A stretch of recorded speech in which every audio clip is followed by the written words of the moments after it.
Most people believe that earning more money is the path to wealth. And that belief, while understandable, is exactly why most people never actually build it. This video is going to show you why income and wealth are two completely different things, how the system is actually designed, and what separates people who build real financial security from those who just earn a lot and stay stuck. Let us start with the most important distinction in personal finance. Income is what you earn. Wealth is what you keep and grow. These are not the same thing, and treating them as if they are is one of the most expensive financial mistakes a person can make. Here is why. Income is active. It requires your time. The moment you stop working, it stops coming. Wealth is passive. It works whether you show up or not. A rental property generates rent while you sleep. An index fund compounds while you are on holiday. A business you have equity in produces profit whether you are in the office or not. The goal of financial independence is not to earn more. It is to build enough passive income from assets that your active income becomes optional.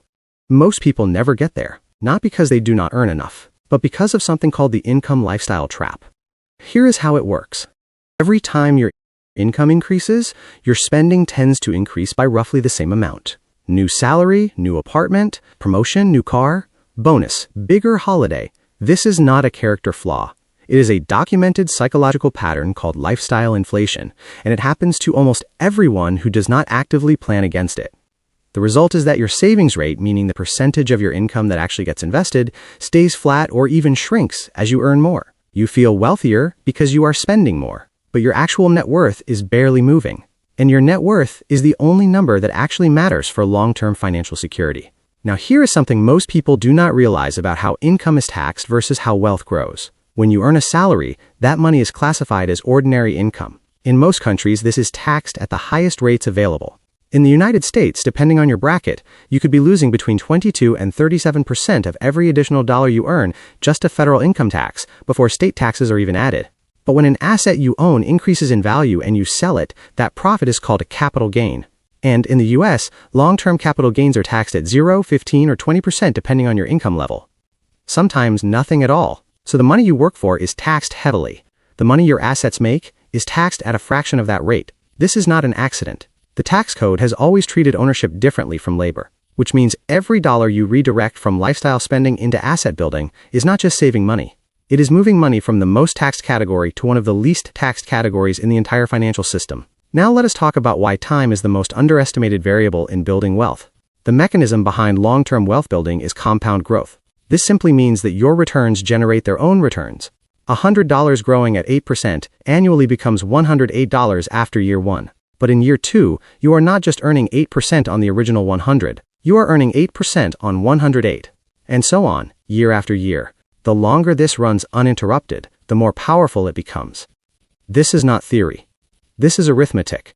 And the single biggest threat to it is withdrawing money from the system early to fund lifestyle upgrades. Every time you pull money out of an investment to buy something that depreciates, a car, a designer item, an experience that goes on a credit card, you are not just spending that money. You are permanently removing it from the compounding process. The actual cost of that spending is not the price tag. It is the price tag plus every return that money would have generated for the next 20 or 30 years. That is why two people can earn the exact same salary over a career and retire with dramatically different levels of wealth. The difference is almost never income. It is almost always the rate at which they converted income into assets, and how long they left those assets alone to compound. So why does almost nobody teach this clearly? Because the economy runs on consumption. GDP growth depends on people spending. Banks profit from debt. Advertisers profit from lifestyle aspirations. The entire infrastructure of modern marketing exists to convert your income into someone else's revenue as efficiently as possible. None of this is a conspiracy. It is just how the incentives are aligned.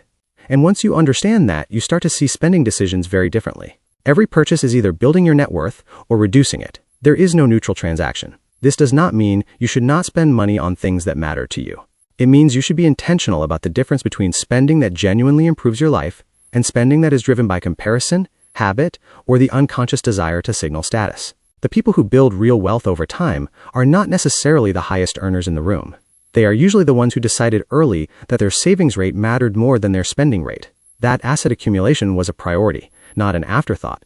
And that looking wealthy and being wealthy are two entirely different financial strategies with two entirely different outcomes. One of them shows up in your lifestyle today. The other shows up in your net worth statement in 20 years. The question worth asking yourself is this. Of the money that passed through your hands in the last 12 months, how much of it is still working for you right now?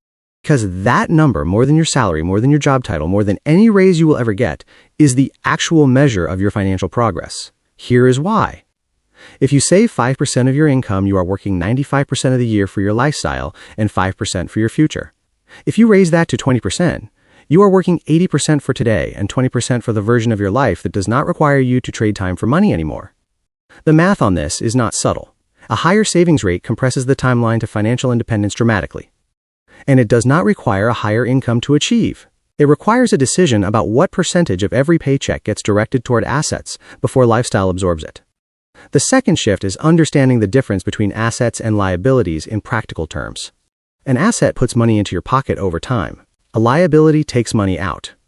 A rental property that generates monthly income is an asset. A car, regardless of how much it costs, is a liability. It depreciates the moment you drive it and continues to cost you money in insurance, maintenance, and fuel every single month. A stock portfolio that you hold and reinvest dividends from is an asset. A wardrobe full of clothing that you bought to feel a certain way is not. This is not about being harsh about lifestyle choices. It is about being clear-eyed about the financial category of every decision you make. Most people have never sat down and looked at their monthly outgoings through the lens of assets versus liabilities. When you do that exercise for the first time, it is usually a fairly uncomfortable hour. That is the whole framework. And once you see it clearly, it is very hard to unsee. And look, I want to be honest with you about something before you close this video. None of what I just told you is a secret. This information exists. It has always existed.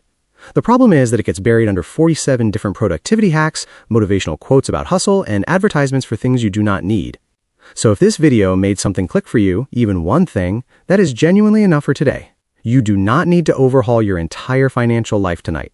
You just need to understand the game clearly enough to start making slightly better decisions than you made yesterday. That is actually how this works. Not one dramatic moment, just better decisions, made consistently, over a long time. If you found this useful, subscribing actually helps more than most people realize. It tells YouTube this kind of content is worth showing to other people who need to hear it. And if you know someone who is working hard and wondering why nothing is changing for them financially, send them this video.